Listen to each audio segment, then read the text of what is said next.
Matemātiku vajag mācīties. Priekš kam? Nesanāca. Štruns pa bitēm, kā tik mēdus. Jā. Ne tev sīnusi, ne tangensi, ne hipotenūzes, ne teorēmas. Tā kā īsti, tu neies uz veikalu un nerēķināsi, cik svar kilograms vai 5 kg kartupeļu pēc kādas formulas. Tā kā īsti nē.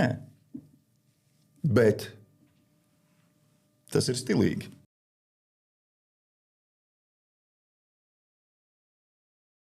Sveicināti podkāstā Stilīgā matemātika. Šajā podkāstā mēs aicinām dažādus viesus ar dažādiem dzīves gājumiem, profesijām, dzīves skatījumiem, lai atbildētu uz vienu jautājumu, vai vispār vajag mācīties matemātiku. Esmu podkāstu vadītājs Ernests no Ernests metodes uzņēmuma, kas jau vairāk kā 100 skolāniem palīdzēja sasniegt savus akadēmiskos rezultātus. Un vēl lielu paldies jāsaka Rīgas Tālmācības vidusskolai par iespēju atrasties šajā brīnišķīgajā studijā, un viņi ir iemesls, kāpēc šis podkāsts vispār eksistē. Bet tagad pie mums ciemos ir ļoti īpašs viesis. Viens no Latvijā atpazīstamākajiem šovmeņiem, bijušā Rīgas Dinamo tehniskais direktors, kā arī šova Super Bingo, viens no vadītājiem. Jūs jau varat nojaust, kurš tas ir. Un pie tam viņš vēl ir daudz bērnu tēvs. Kā to visu var paspēt, tas ir vienkārši kaut kas apbrīnojami. Un tas ir neviens cits kā Armands Simpsons. Sveiks! Prieks tiešām bez liekuļošanas būt šeit podcastu studijā. Varētu tā īsi ieskicēt, kas tu esi un ko tu dari. Varbūt kādam, kurš nezina, nav redzējis, bet pa ko es ļoti, ļoti šaubos. Kurš te nezina Armands Simpsons? Nav tā, es gluži tāds pats cilvēks kā visi citi pārējie, kuri klausās, kuri skatās, kuri brauc ar tramvaju, trolejbusu un staigā uz ielas un iet uz centrālu tirgu iepirkties pusdienām un vakariņām. Bet to, ko tu visu minēji, tas liela daļa ir, kāda daļa vairāk nav attiecībā pret lielo hokeja ģimeni, diemžēl, bet ikdienā baigi interesanti ir sanācis, ka Ievietēji sievai nepatiks, ka es to saku, bet šobrīd Armands strādā pie Armanda uz Armandu. Tā kā bet ikdienā, mans mīļais Super Bingo raidījums visu laiku ir šovmanis, tas tikai skaļi teikts, pasākumu vadītājs, organizētājs attiecīgi, un kas mūsdienās ir, ja bērni nelieto telefons, es ļoti daudz telefonu lietoju, jo arī man ir partneri, klienti, sadarbības digitālajā sociālo mediju vidē. Ko tas nozīmē vadīt pasākumus? Ko tas nozīmē darīt to, ko tu dari? Tu arī šobrīd vadi mazu pasākumu, kas saucas podcasts Stilīgā matemātika. Es vadu pasākumus gan lieliem uzņēmumiem, nelieliem uzņēmumiem, kas ir gan balles, gan prezentācijas, gan konferences, gan semināri. Tāds MC, Master of Ceremony.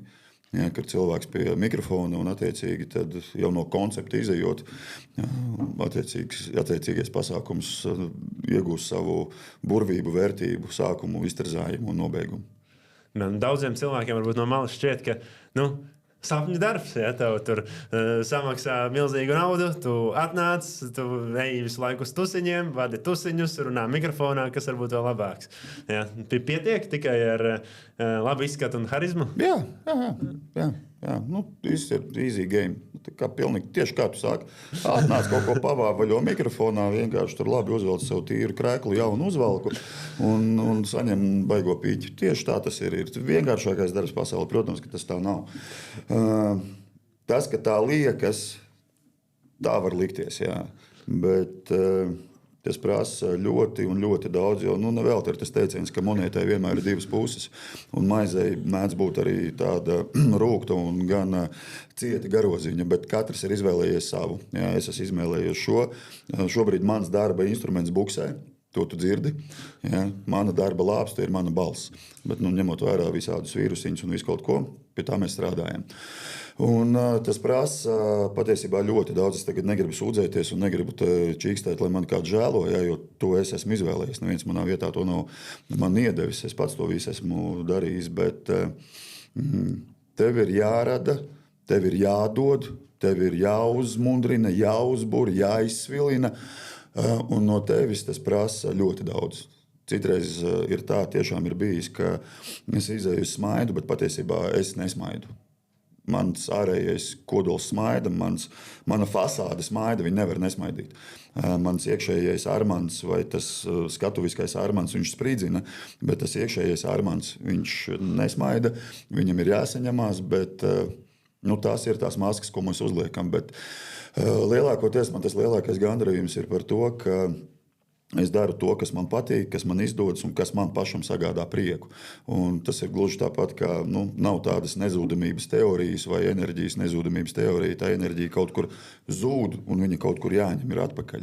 Un šajā gadījumā es dodot savu enerģiju ļoti atdodu, savas emocijas atdodu. Es tā kā tāds hēlija balons, ko man vienmēr patīk salīdzināt, es to hēliju dodu visiem, bet reāli bez pietiekam daudz hēlija, tas hēlija balons nelido atkal. Jā. Un tad tikai un vienīgi no manis egoistiski ir atkarīgs, kā es atkal sevi varu uzpumpēt atpakaļ ar savām pozitīvajām enerģijas lādiņiem un ko to savu hēlija balonu atkal piepūst. Jā, ļoti daudz enerģijas droši vien paprasa. Kāda izskatās tā ikdiena pasākumu vadītājiem? Jo es skatījos tavas iepriekšējās intervijas, un kā tu teici, ka tur milzīgie to teksti jāatcerās, kad arī bija iespēja to zvaigžņu spēli vadīt, kā tu tur visu no galvas zināji. Katram savs, protams, ka tev arī ir scenārijs, pie kura tu pieturēsies. Reāli man, tādam pasākumu vadīšanai vai podkastam vai raidījumu vadīšanai, protams, ir obligātie teksti, tīpaši mums Superbingo, ņemot vērā, ka tas ir valsts akciju sabiedrības uzņēmums Latvijas Loto un TV šovs Superbingo ir viens no Latvijas Loto produktiem. Protams, ka tu nevari vienkārši iet un improvizēt. Tur, ko mēs darām diezgan daudz, protams, bet ir noteikumi, tur, kur ir nauda, tur ir noteikumi, tur ir likums, to mēs nekādā gadījumā nevaram pārkāpt un pēkšņi izdomāt kaut kādu jaunu divriteni vai no muša zilo un uzpūst īsti. Nē, tur ir viss. Bet lielākoties man ir nepieciešama tikai, kā es saku, 3 lieli burti kādam pasākumam un tālāk, jo man galvenais ir tā tēma, kurā mēs esam iekšā, un tad pārējais viss ir atkarīgs no tā, kā tu to saproti. Protams, tev jāsaprot drēbe, lai tu varētu to mēteli iznest arī uz skatuves. Daudz, es domāju, jaunieši arī gribētu būt tavā vietā, gribētu būt pasākumu vadītāji, gribētu būt kameru priekšā, mikrofonu priekšā. Kas viņiem būtu jādara, lai nonāktu tur, kur esi tu? Tu jau atbildēji ar vienu darbības vārdu. Darīt? Gribēt. Gribēt un darīt. Pasaule, dzīve ir ok. Forrests Gumps. Viens citāts. Zini? Life is a box of chocolate. You never know what you're gonna get. Dzīve ir pilna ar pārsteigumiem, un tu nekad nezini, ko tu saņemsi, ja tu nepamēģināsi. Un es vados pēc tā, ka, un te es laužu īstenībā to latvietības stereotipu, proti, ka, ko tad es? Tu jau labāk, jā. Ko tad es? Nē, tad tev labāk izdosies, jā. Tas jau tur veiksmīgāks, jā. Viņam tur droši vien, ka ir lielāks talants vai kaut kas tam līdzīgs. Ja tu pats esi pamēģinājis kādreiz? Nē. Bet kā tu vari zināt, ka tev neizdosies? Un tas attiecās pilnīgi uz jebkuru dzīves sfēru. Ja tu vēlies, dari visu iespējamo, lai to būtu šī iespēja. Tās iespējas ir attaisnot durvis vaļā, tad pilns galds būs ar iespējām. Viņas ir galvenais saredzēt, galvenais sajust. Protams, sēžot... Nenāk. Vēl nenāk.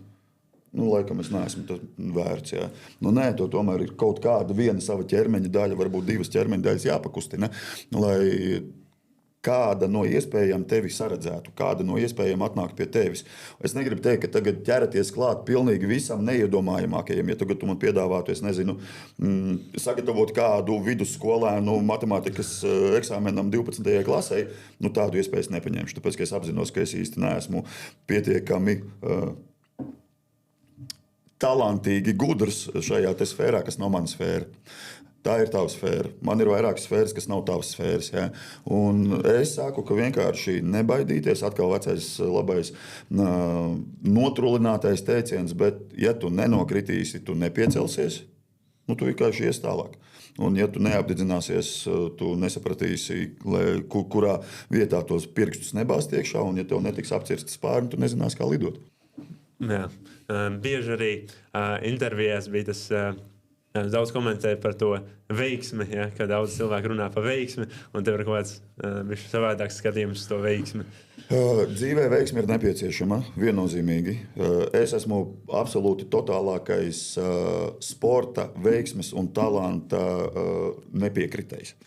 Ja, tur katram ir savs viedoklis, protams, ja, bet dzīvē veiksme ir nepieciešama. Jo kaut vai tikai un vienīgi, kāpēc tu domā, ne gluži tu, bet tā virtuāli, kāds domā, ka tev neveicis. Ka personīgi tev neveicis.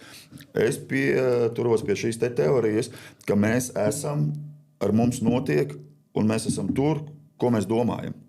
Ja tu domā, ka tev neveicas, tad tev neveiksies, jo tu sevi esi iekudējis jau šajā neveiksmē. Sauc kā gribi manifestācija vai vienkārši domu spēks, bet domām ir reāli liels spēks. Domā, ka tev veicas, domā, ka viss ir labi. Domā, ka tev izdosies, un tev izdosies. Ja tu domāsi, man neveicas, es neiešu, man neizdosies, es esmu neveiksmīgs, piedod, tāds tu arī būsi. Jā, īsi un konkrēti, jā, diezgan. Jā, ņemiet skolēnu, šo, kas skatās tad mājās, jāņot šo vērā, domas ļoti svarīgs. Tu jau iepriekš ieskicēji to, ka ir tie momenti, kad tev ir jābūt tam ja, visi pazīst Armānu Simpsonu kā smaidīgo, visu laiku jāparāda ir tā fasāde, bet vienmēr aiz tās fasādes ja, nav tik labi, kāds izskatās no ārpuses. Un par ko ļoti bieži arī bija minēts dažādās intervijās, un ko mēs tagad nākamā tēma, kas mums ir, ka jā, bija tas periods, ja, kad tev sabruka visa tava hokeja ģimene, ja, un tas noteikti nebija viegls periods, un tad varētu pastāstīt, kādas bija tās sajūtas un kāds tika tam pāri. Reāli tagad pie tevis ir Armāns, kurš pēdējo 3 gadu laikā pusotru gadu nav bijis. Pusotru gadu ir bijis, pēdējo 3 gadu laikā pusotru gadu manis nav bijis. Un, tur tu neko nevari. Es esmu tikai un vienīgi cilvēks, gluži tāpat kā visi pārējie cilvēki.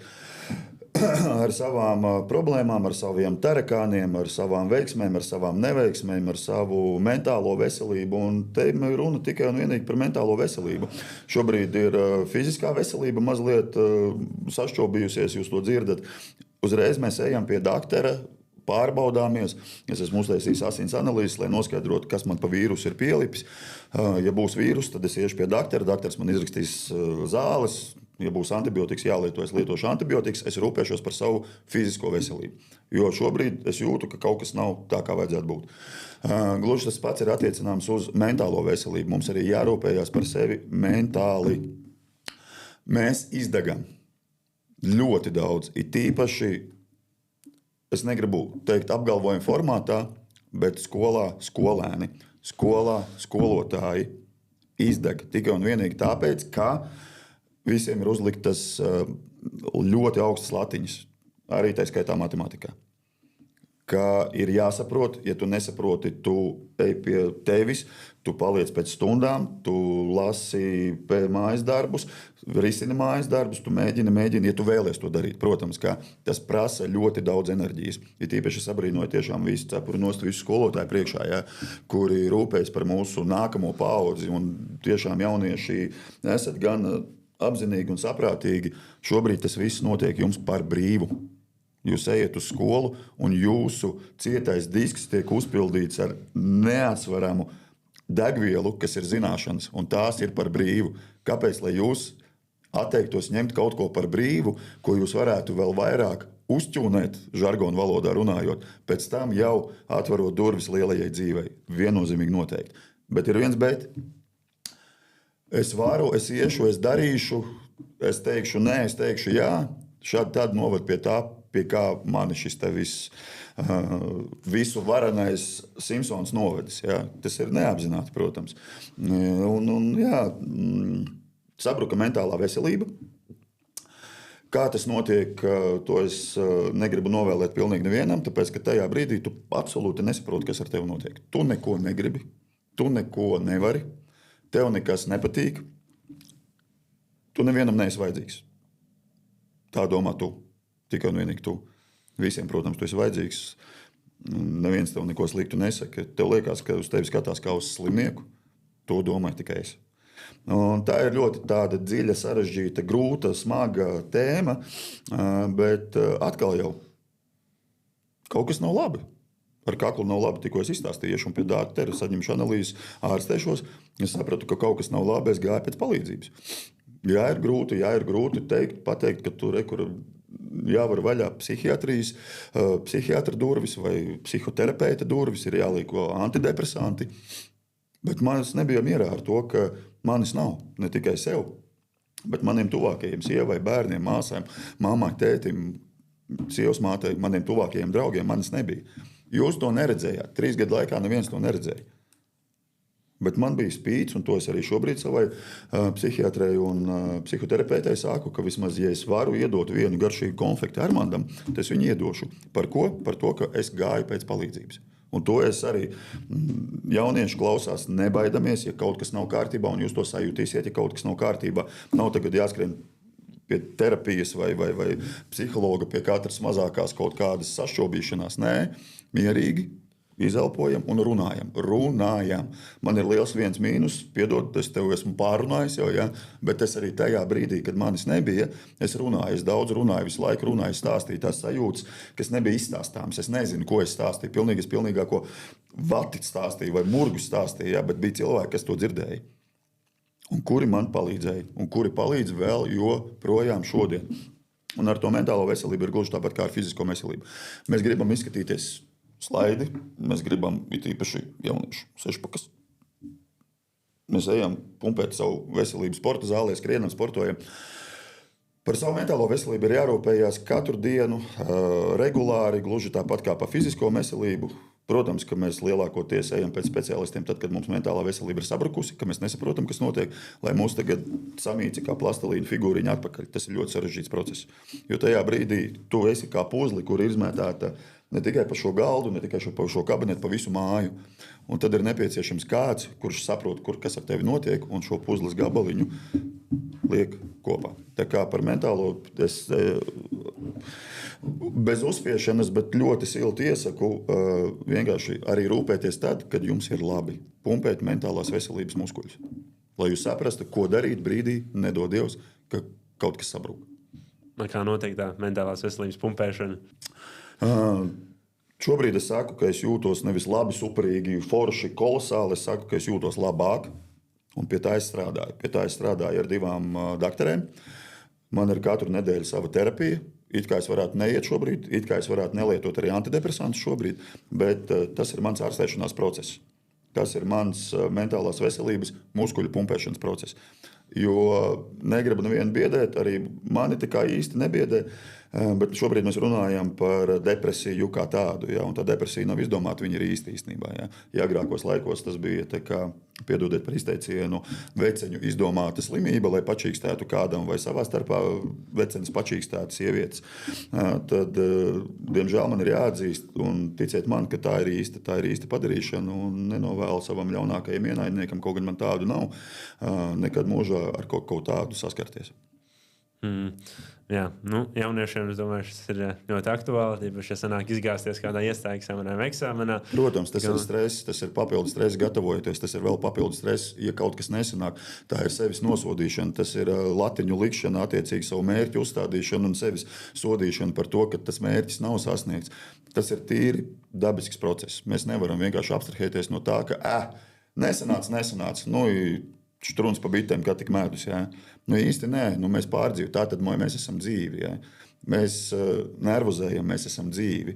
Mēs nedaudz stresojam pirms visiem pasākumiem, vienalga kādi tie būtu. Es nervozēju, es stresoju pirms katra bingo ieraksta. Es nervozēju, es nedaudz tā mandražēju nākot uz šejieni. Tas ir normāli. Ja man būtu, ja es šīs emocijas neizjustu, man būtu pirmkārt pilnīgi vienalga, kas tu esi, kas jūs esat, kas man klausās, man būtu pilnīgi vienalga.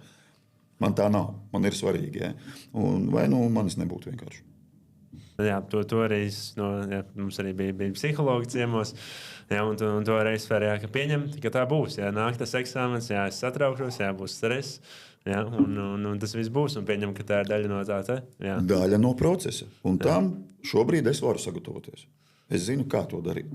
Protams, ka tagad neskrieniet pie tuvākā psihologa, bet kaut gan es domāju, tas diezgan ok būtu arī sagatavoties jūsuprāt, bez jūsu piekrišanas radītām stresa situācijām, kurās jūs nonāksiet. Esam gatavi. Man ir kaut kādi tipi un triki, vienkārši tas viens ir elpošana, nomierināt sirdsdarbību elpojot, tas strādā. Vai arī mēs ar Krišānu Caunu, ka viņš man uzaicināja, viņš vēl darbojās tā improvizācijas apvienībā Spiediens. Pirms katra pasākuma katram aktierim ir arī Dēls teātris, Jaunā Rīgas teātris, Čehova teātris. Aktieriem viņiem ir stress, ticiet man, visiem ir stress. Aktieriem ir stress, TV moderatoriem, DJiem, visiem ir stress, kas radio runā.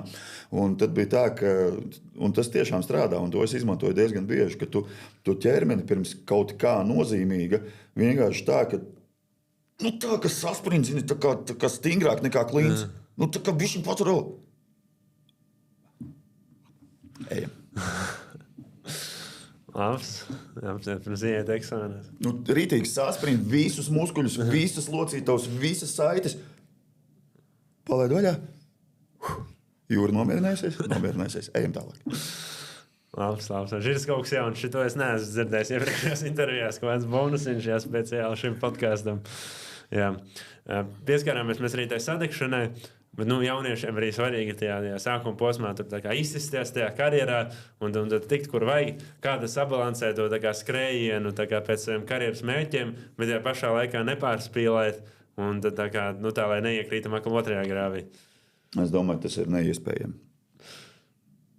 Jā, tad es domāju, ka tas tiešām ar veselo, negribu teikt veselo saprātu, bet ar to vēlmi. Ko man stāstīt? Tas piemērs sēž šeit, ka tu skrien pēc kaut kā, tāpēc, ka tev kaut ko vajag, tāpēc, ka tu bez tā it kā nevarēsi, tāpēc, ka tu esi nepieciešams, tāpēc, ka tev tas ir nepieciešams. Tu nevari piecelties nenokrītot. Un tu atkal, te mēs nonākam tādā dilemā, ka tu gribi mēģināt, un mēs sakam mēģini. Un tu ej un nedari, un tu ej un mēģini. Iespējams, tā mēģināšana prasa no tevis daudz vairāk nekā kaut kādā brīdī varbūt nemēģināšana un apstāšanās. Bet atkal, ja tu nemēģināsi, tu neuzzināsi. Es negribu biedēt, ka tagad katrs, kurš tagad ies, pa karjeras kāpņiem, jo mērķi visiem ir, ka kāps augšā, ka visi kaut kādā brīdī salūzīs. Tā nenotiek. Mēs katrs esam individualitāte, katrs ir ar savu iekšējo es un ar savu fizioloģisko ķermeni. Nav tā kā viena šablona, ja?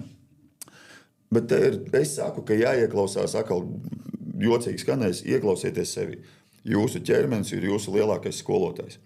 Teiksim, mēs jau pieskārāmies tam, ka es 4 gadus lienu augstajā ūdenī, stiprināt savu imunitāti, atjaunoties pēc sportiem, stiprināt savu mentālo veselību. Šobrīd es neeju. Kāpēc? Tāpēc, ka mans ķermenis, un es varu runāt savu ķermeņu valodā, neprasa to. Tāpēc, ka man būtu pa daudz stresa būtu tajā ūdenī. Jau tā ir pa daudz tāda pozitīvā stresa, ko es iztērēju sportojot, pasākumos, mājās, viskaut kur. Es bišķiņ sev pataupu tagad. Kaut kādā brīdī mans ķermenis tā vajag ielīst iekšā. Es tikai runāju tā kā, divās personās, ja? Bet tā iekšējā balss citreiz, vajag, ka ieklausamies tomēr. Ieklausamies. Jā, varbūt mēs to varētu tā pāriet arī tādā skolas virzienā. Jo, mēs pieskārāmies par to, ka ļoti populāri starp skolēniem šī izdegšana, tas, ka visu laiku uzlikt augstie standarti. Tur izglītībā arī skolotājiem ir sarakstīts tas, kam ir jāiziet cauri, un tad stundas tik, cik ir. Dažiem ir vairāk, dažiem mazāk, un tad jāskrien. Ko varbūt tu iesaki, ja tev ir vesels 4 pareizi, 4 meitas, ja, un ko tu viņām saki, lai viņas neizdeg mācoties? Mēs esam, lielās meitas arī ir bijušas terapijā, attiecīgi pie psihologa ar savām problēmiņām, kuras laicīgi vecāki ir pamanījuši, jo mēs runājam ar meitām. Ar bērniem ir jārunā, atkal jau atkārtošos, daudz esmu teicis, teikšu joprojām, jo pie tā es pieturos. Skolēni prasiet, lai vecāki ar jums runā, vecāki lūdzu runājiet ar skolēniem. Jo, atkal nevaru teikt to pilnīgi par visiem, bet lielākoties. Es esmu tavs tētis, tu esi mans dēls. Tu atnāc pēc skolas mājās. Es to prasu, kā tev gāja skolā. Normāli. Ko tu tālāk dari? Aizdev savu istabu. Lielākoties, bez apgalvojuma, manuprāt, tas tā arī notiek. Ja ir normāli, tas nav normāli. Kāpēc tev gāja normāli? Kāpēc tev negāja labi? Kas notika? Kas mācībās? Ar meiteni, ar draugiem. Sportā nebija labi. Aizmeti garām sodiņu, nebija garšīgi kotleti skolā. Arī, ja ir vienkārši labi, ieejam istabā, tas nav labi. Cerams, ka ir labi. Un te man patīk vienmēr vizualizēt to visu. Ja? Man ir niķis pavērt tavu rāvējslēdzēju līdz galam vaļā. Un tagad normāli nav normāli. Tāpēc, ka tev tur no visurienes te ir pilns tarakānu galds. Vai pilns galds ar tarakāniem. Un vai veicīt pastāsti man tagad, kas ir normāli, kas nav normāli. Un mēs runājam īstenībā, un tur nāk citreiz aktu dieniņās. Un paldies Dievam, ka man ir niķis runāt. Es citreiz apnīkoju runāšanu, bet tā runāšana citreiz ir novadusi pie kaut kā, lai mēs ietu un risinātu kaut ko. Ja? Tā kā šajā ziņā, protams, ka tie standarti ir uzlikti. Es saku, un E-klase ir super, bet es saku, mans subjektīvs viedoklis, ka E-klase tomēr ir papildus šis te stresa, izdegšanas, nesasniegto mērķu avots. Gribi, negribi. Mēs paskatāmies pēc katra kontroldarba ieskaitas brīdī, kad tu tiec vērtēts. Tu tiec vērtēts, ok, bet tu tiec salīdzināts uzskatāmā grafikā ar citiem. Jā. Un kā es jūtos, ka es visu laiku starp 28 esmu 26, 25, 30, diezgan čābīgi.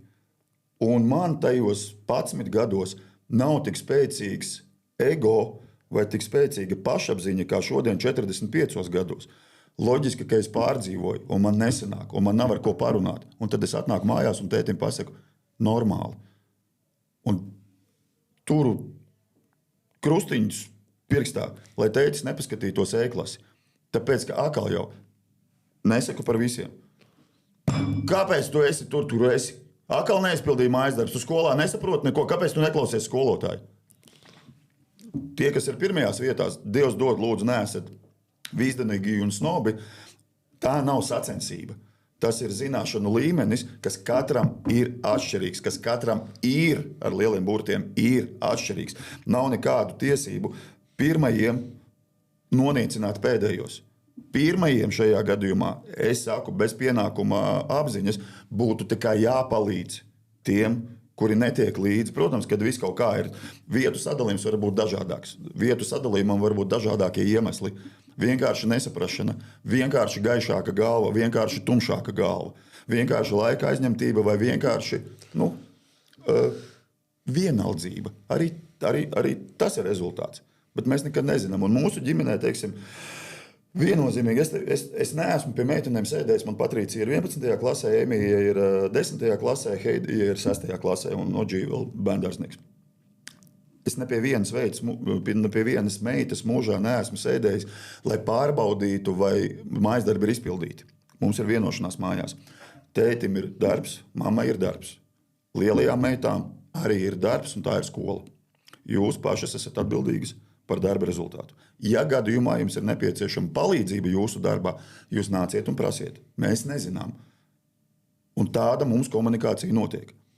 Protams, ka nav tā, ka mēs galīgi, tā kā tu man atnāc mājās un paprasti palīdzēt izpildīt latviešu valodu, angļu valodu, matemātiku, ģeometriju vai geogrāfiju. Nav tā, ka tas ir tavs darbs, nenāc pie manis. Protams, ka mēs esam mājās, mēs palīdzam. Bet mums tā komunikācija ir apusēja, trīspusēja šobrīd, ja, ka meitenes runā. Un mums ir labs niķis. Sestdienu rīti vai citreiz, ja mēs esam laicīgi mājās, mums ir vakariņas ģimenes sapulcs. Vakariņas / ģimenes sapulcs. Mēs ēdam kopā un mēs pārunājam ikdienas gaitas. Kā ir gājis skolā, un tas nav tikai ķeksīšu pēc. Mums interesē, kā meitenēm ir gājis mācībās, kā meitenēm ir gājis attiecībās, gan ar puišiem, gan ar meitenēm. Un kā vispār tā atmosfēra skolā, klasē notiek. Wow. Jā, tiešām tā ģimenes sajūta, ko tas pierakstījis, varbūt jā, tas, kas man liekas, tā kā daudz kur Latvijā sāk pietrūkt. Mēs nevaram runāt par visiem, saproti, ja? Mēs varam runāt par to konkrēti, kā mūsu mājā notiek. Es nezinu, kā citās mājās notiek, bet vai es dažreiz neesmu piekusis, vai es daudzreiz neesmu piekusis, es esmu. Un te man vienmēr ir, protams, ka es to neesmu iemācījies, nezinu, nākot pie jums uz studiju. Ja? Tas vienkārši ir gadu gaitā, ir kaut kas, ko es pieņemu, pie kā mēs vēl vairāk strādājam. Ja? Bet, teiksim, jau no mazotnes tāds, ka atkal jau uzskatāmais piemērs. Tēti paspēlējies ar mani. Nē, pagaidi, es tagad piekusi, es skatos futbolu, hokeju vai man mīļāko seriālu. Pagaidi, bišķi vēlāk. Tēti var atnākt pie manis, pagaidi, es tagad dēdu, bišķi vēlāk. Tagad nē, mazliet vēlāk. Viss. Bērni to atcerās.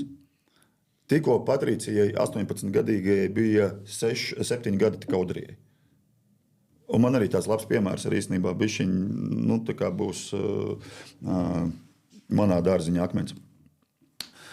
Tad, kad Patricija Rēmija bija Audrijas vecumā vēl mazākas, man, teiksim, personīgi, es nesaku, ka nepatīk, man nepadodas lasīt pasakas, tikai un vienīgi tāpēc, ja tu man iedod tagad lasīt pasaku, es sāku žāvēties un aizmigtu.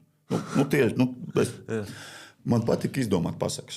Un joprojām viņi vēl nav beigti. Kaut kur cerams, ka viņi ir. Un tie viņi ir garais makarons un resnais makarons. Un es tā kā,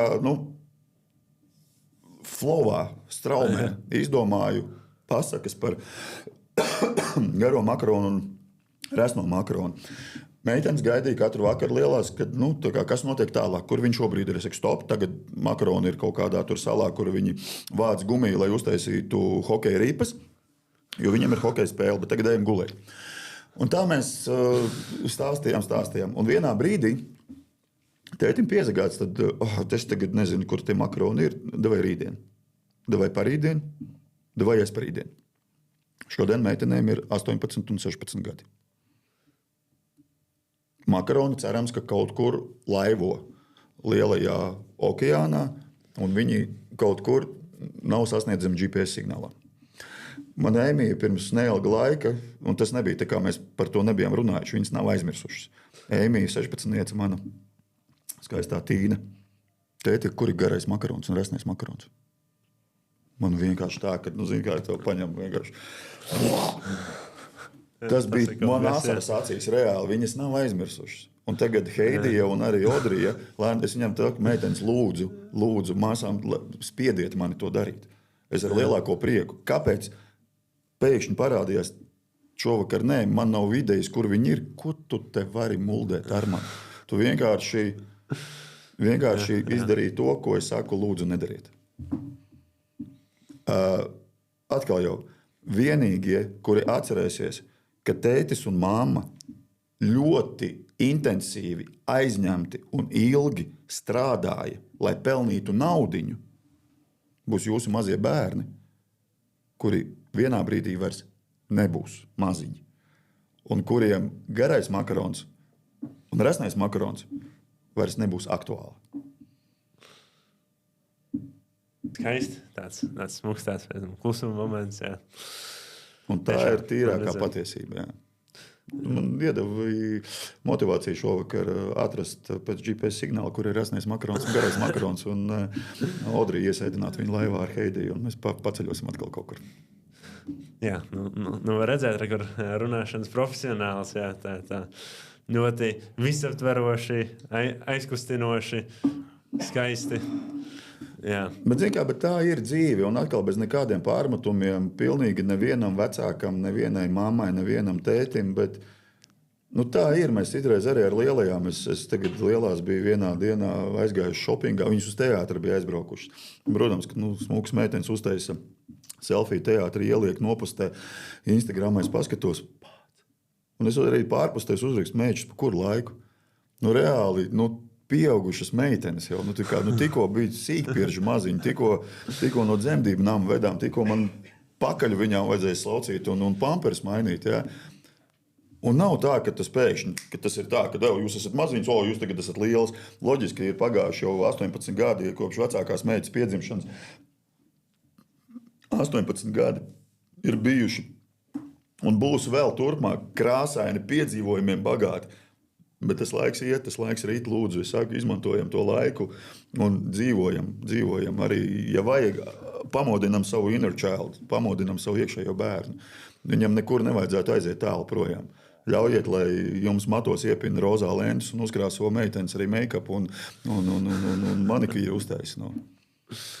Labs, jā. Tagad mēs pievērsīsimies podkāstu galvenajam jautājumam. Matemātiku vajag mācīties? Ja te sēdētu 17, 16 vai 18 gadīgs Armands, viņš uz tevi paskatītos, teikt, priekš kam? Matemātika, tas ir nūģiem domāts. Un pēc vidusskolas beigšanas fizikas un matemātikas fakultātē stājās tikai un vienīgi sausiņi un nūģi. Šodien Armands sāka pilnīgi kaut ko citu. Ka jā. Un labs jautājums, tāpēc, ka tas jau nav vienkārši uzrakstīts jautājums. Es domāju, ka daudzi jauniešu bērni arī saviem vecākiem to ir uzdevuši. Un man vienu dienu Heidija uzdod jautājumu. Viņa 6. klasē mācās un nesaprot kādu no uzdevumiem. Man dzīvē noderēs tas? Priekš kam man tas vienodojums vajadzīgs? Priekš kam man tas rezultāts ir vajadzīgs? Un es godīgi saku, ka nenoderēs. Ne tev sīnusi, ne tangensi, ne hipotenūzes, ne teorēmas. Tā kā īsti tu neiesi uz veikalu un nerēķināsi, cik svar kilograms vai 5 kilogramu kartupeļu pēc kādas formulas. Tā kā īsti nē. Bet tas ir stilīgi. Un te atkal es atļaušos bijušo izglītības zinātnes ministru Kārli Šudurski piesaukt. Mums bija viena iespēja vienā raidījumā ar viņu runāt par vienu citu tēmu, bet ņemot vērā, ka viņš ir, es varbūt kļūdīšos, bet matemātikas profesors un varbūtības teorija pētnieks, jā, tā kā, ir eksaktā izglītība ļoti augstā līmenī. Es viņam saku, Šudurskungs, man meita te pavaicāja tādu jautājumu, tā matemātika viņai 6. klasē vai 10. vai 11. Priekš kam ir jāmācās? Viņai noderēs dzīvē? Viņš saka, ļoti labs jautājums. Man to pašu arī universitātē prasa. Es saku, ko jūs atbildat viņam? Lai jūs šādus jautājumus neuzdotu. Jo meitenēm es to vienkāršāk izskaidroju, ka nebūs vajadzīga. Tā kā nenoderēs. Varbūt, es nezinu, varbūt es kļūdos, bet vismaz man. Bet ne par to ir runa. Runa ir par to, ka man patīk tas princips, nevis tas princips, bet tas spīds, lai tu nonāk pat nesaprotot. Bet tas matemātikas vienodojums, lai viņš tev ir spīds, lai viņš tev izaicina. Tad tu šitāds esi, jā. Tad tu tagad šitādu formulu tagad no manis prasa, tagad man vajag bišķiņ palauzīt galvu, es to parādīšu, un es nonākšu līdz rezultātam. Dzīvē tas noderēs jebkurā situācijā īstenībā, ļoti daudzās situācijās, dzīves vienādojumos, ka tev būs jau iedarbināta domāšana tā, ka tu nemetīsi plinti krūmos pie pirmās neveiksmes, bet tev būs tas spīds no jebkuras situācijas iziet sausam no ūdens, ka tu atrisināsi jebkuru dzīves situāciju, un tā ir domāšana. Kāpēc ir šahs jāspēlē? Kāpēc ir grāmatas jālas? Šahs tev dod šo te domāšanu, un citreiz ir vairākus gājienus uz priekšu šo domāšanu. Kāpēc grāmatas ir jālasa? Tāpēc, ka ar 33 latviešu alfabētu burtiem salīkot vienkārši nepaplašināt teikumu, ar tevi nav interesanti runāties. Tāpēc, ka tu vienu tēmu vai vienu teikumu prasīs pateikt dažādākās formās. Tu varēsi runāt, man patīk šos, es vienmēr Maijai Rožītei Kristupānei, Star FM DJai saku, ka tev ir ļoti garšīga balss. Ne tikai kā balss, bet tev ir interesanti klausīties. Tev ir garšīgi klausīties. Un lūk, arī ir tā atbilde. Un šodien, ja ir iespēja doties uz fizmatiem, sarkanais paklājs un uz priekšu. Jā, runājot par to garšīgo valodu, to pašu var teikt par tevi, bet mazliet klausīties visu laiku. Un kā tad, es domāju, tā kā jebkurš jaunietis, vai viņš grib iet pasākumu vadītājs vai nē, tā kā tās runas spējas būtu ļoti, ļoti, ļoti svarīgas. Kā viņas apgūt, kā runāt tik tā kā izplasti, bez apstājas, interesanti, smieklīgi. To arī nevar vienkārši vienādi. Varbūt kāds var, es nezinu, teiksim, gluži tāpat, ka es pieminēju, ka es esmu pilnīgākais noliedzējs veiksmei un talantam sportā. Ja? Jo kas ir veiksme? Tā ir meistarība īstenībā. Tas ir meistarība trāpīt ripu tur, kur ir tikai daži centimetri spraugu vārtos, vai iemest basketbola bumbu laukuma grozā, basketbola grozā no otras laukuma puses, kad palikusi ir 0,1 sekunde. Un talants tas ir darbs vairāk nekā citiem. Nezinu, tāds piemērs arī tur Sindijs Krosbijs, baigi talantīgais, tur Pitsburgas Pingvīns kapteinis, jau ilgus gadus, kids. Jā. Arī tad, kad viņš nespēlē traumas dēļ vai kādēļ, tur vienmēr ir bijusi sporta zāle apakšā. Viņš vienmēr met tās ripas. Ainārs Bagātskis man patīk. Vienmēr šis Aināram Bagātskim, atceries tādu, neatceries. Viņš šobrīd ir Ukrainas izlases basketbola treneris, bet agrāk Bročos spēlēja, Latvijas izlasē spēlēja. Viņam ir iesauka, vai viņam tika piedāvāta niknējums zelta roka. Viņam bija fantastisks 3-punktu metienu procents. Aināri, kur tu dabūji to zelta roku, klausies? Veikalā kaut kādā, vai kur ir zelta rokas aplikācija download. Nenotiek tā. Viņš saka, es līdz beigsim mētāju trīniekus pēc treniņiem, kamēr man roka bija atmirusi. Stefens Karijs, labākais ever so far Golden State Warriors guards, aizsargs, uzbrucējs, sauc kā gribi. Pīpējot tos truļņikus liek iekšā. Jā, apstāties tas highlights vienkārši no centra. Bet viņam ir atstrādāts viss ar cietu acīm. Viņam ir atstrādāta tā roka, atstrādāta. Un tas ir darbs, tas nav talants, tas ir darbs. Varbūt kāds talantīgāks arī ir. Es jau pieminēju par tiem talantiem. Es nezinu, tur ļoti populāri, protams, ka matemātika ir Indijā. Un tur ir kaut kādi uberģēniji vienkārši, kur tur jau 5 gados rēķina bez kalkulatora 13 ciparu skaitļus. Bet kā iemācīties runāt? Protams, ka runāt, un tev arī nav jau, protams, ka tev tagad jāvāvuļo no rīta līdz vakaram. Runāšana prasa arī savu upuri, un tas ir rekur. Pagājušajā nedēļā ir vairākas motu nodarbības skolā, raidījumi, podkāstu, runāšana, pasākumu vadīšana. Loģiski, ka mēs izrunājam balss saites. Balss saite tad vienkārši tā ir trubiņa, kur ir tā kā marle vesela, bet tad, kad krekšķis iemetās, tā marle ir saplīsusi. Un tad ir vajadzīgs atkal kaut kāds preparāts, kas to mārli ieeļo, ja tu runā ar balss saitēm. Es lielākoties runāju ar diafragmu, pēc iespējas mazāk izmantojot balsi. Šobrīd, ja es runātu ar balsi, es vispār nevarētu parunāt. Wow, dziļas tehnikas. Jā, pieskārāmies mēs arī sportam un pa hokeju, jo pasaulē projām viens moments bija, ka vēl projām nodarbojies ar hokeju. Nē, negribas. Tiešām negribas. Man joprojām forma stāv Mārupas hokeja halē, Latvijas halē. Mani Mārupas čaļi sauc visu laiku mani spēlēt, bet atkal jau intereses, prioritātes nedod salauztu solījumu kādam sporta veidam, ar ko tu esi gatavs būt, tādā ziņā nodarbināts. Es esmu profesionāls amatieris, man patīk viss kaut kas, un šobrīd es esmu ļoti, ļoti iekšā pasaules visstraujāk augošajā sporta veidā, kas ir padeltenis. Jā, to visā tavā Instagramā var redzēt. Jā, jau visiem es apnicis, bet es turpināšu apnicis, tāpēc, ka visi zina reklāmas Snickers, un man nepatīk šī spēle. Es redzēju. Snickers, kur sēž 2 pārīši spēlē, tur es nezinu, kaut kādu galdu spēli, un viena meitene saka, mēs varētu samainīties pāriem. Un tas saka, labi, bet tā kā bez saistībām, jā? Nē, pāriem, lai ir interesantāk spēlēt. Man nepatīk šī spēle. Padel tenisā ir ļoti, man patīk šī spēle, jo tu vari mainīties ar partneriem bez saistībām. Tas tā. Bet tas arī ir viens es spēlēju tikai gadu. Pirmais gads rakešu sportā, ko nozīmē turēt raketi rokā un sīst bumbiņu pāri tīklam. Vēl jau vairāk, ka tā atlec pret grīdu, pret stiklu, pret režģi. Ja tev nav koordinācijas, tas ir ļoti grūti. Es nekad līdz šim rakešu sportu nebiju spēlējis. Gada laikā es negribu baigi sevi slavēt, bet man patīk, kā man sanāk. Bet tas arī nav, ka man pēkšņi talants uz padelu tenis ir. Es dzīvoju kortā visu laiku, man ir tāda iespēja. Paldies MH Padelu klubam, paldies Matīsam Lībietim, paldies Miķelim Lībietim. Man ir iespēja tiešām regulāri trenēties, regulāri spēlēt, meklēt partnerus. Un man ir mērķis 32. gadā doties uz Austrāliju, Latvijas izlases sastāvā padelu tenisā, kad man būs 52 gadi. Varat nesmieties. Tas ir mans mērķis. Ar kādiem līdzekļiem tiks vai netiks sasniegts mērķis, tas būs atkarīgs no manis. Un es vienmēr eju pie trenera Ulda Gaisiņa, Latvijas čempiona padelu tenisā. Es saku, Uldi, man nesanāk tāds sitiens, paskaidro man šitos, es pagaidām bumbieris, pilnīgākais bumbieris šajā te skaistajā sporta veidā. Bet man ir mērķis. Olimpiskās spēles. Un es viņam saku, katru reizi es gatavojos Olimpiskajām spēlēm. Sit man tā, kā tu sit. Servēt tā, kā tu servē pret saviem naidīgākajiem pretiniekiem. Es esmu gatavs to visu uzņemt.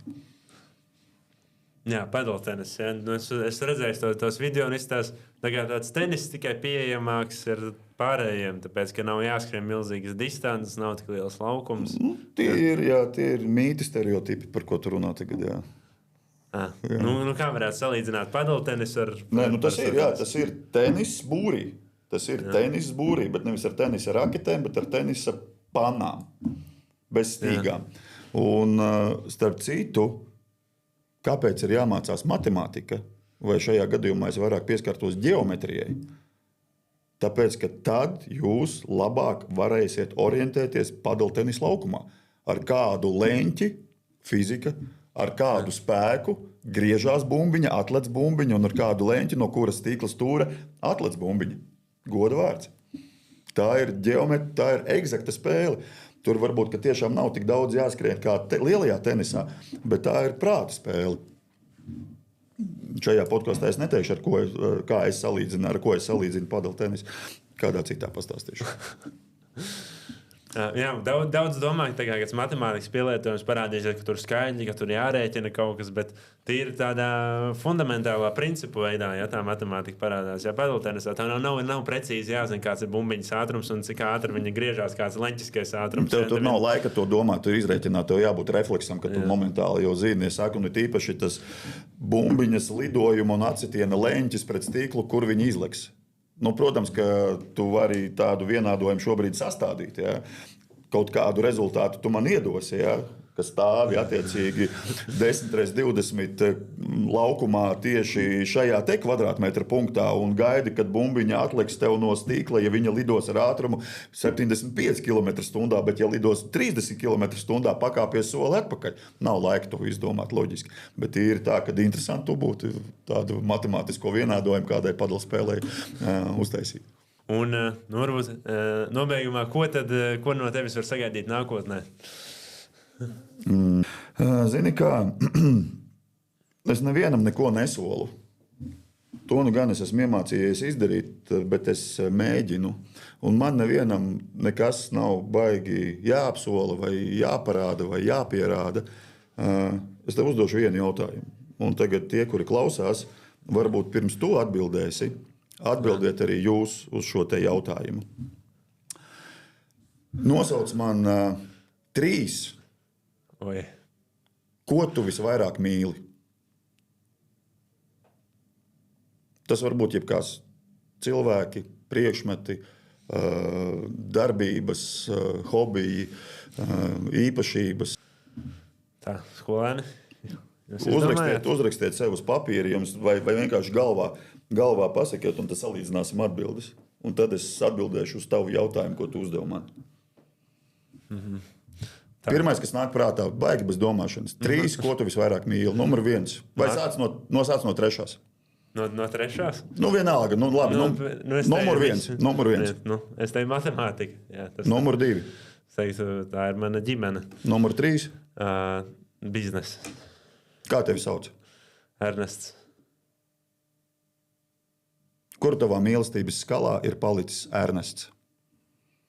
Ernest, kāpēc tu nemīli sevi pirmajā vietā? Kāpēc jūs nosaucāt māma, tētis, ģimene, draugi, skolas biedri, sunīts, kaķītis, čipši, televizors, dīvāns, kur jūs paliekat? Un te ir atbilde man uz tavu jautājumu. Ko no manis sagaidīt? Ka es sevi mīlēšu vēl vairāk. Lai manis pietiktu arī tev, ja tu man uzaicināsi kādreiz nākamreiz, arī visiem maniem draugiem, klientiem, sadarbības partneriem pasākumos, manai ģimenei, maniem bērniem, manai sieviņai, maniem suņiem, manam kaķim, maniem visiem. Bet es to nevarēšu izdarīt, ja es atstāšu novārtā sevi. Es mīlēšu sevi pirmkārt un rūpēšos par sevi visvairāk, lai manis būtu citiem. Un tici man, tas nav sautīgi. Tas absolūti nav sautīgi, tāpēc, ka, braucam ar kuģi. Vētra, slīkstam. Ir viena glābšanas vēsta. Es un tu. Kam tu vēstu uzvilksi? Protams, ka sev, jā. Jo? Es tev esmu vienaldzīgs? Tā kā...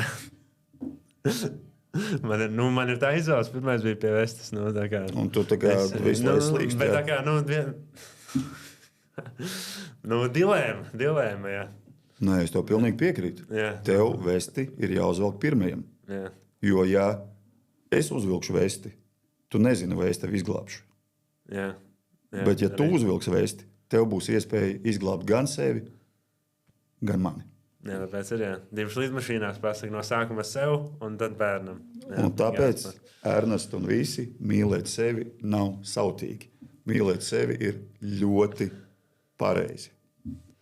Jā. Ideāls noslēgums. Jā. Lielas paldies tev par šo Paldies, sarunu. Ernest. Jā. Fiziķu matemātika tie ir tādi zinīši, tādi daļēji nūģi. Moda ir matemātika. Tieši tā. Es nezinu, cik stilīgi tā ir. Matemātiķi un fiziķi ir ļoti, ļoti modē. Visā visumā modē ir viss.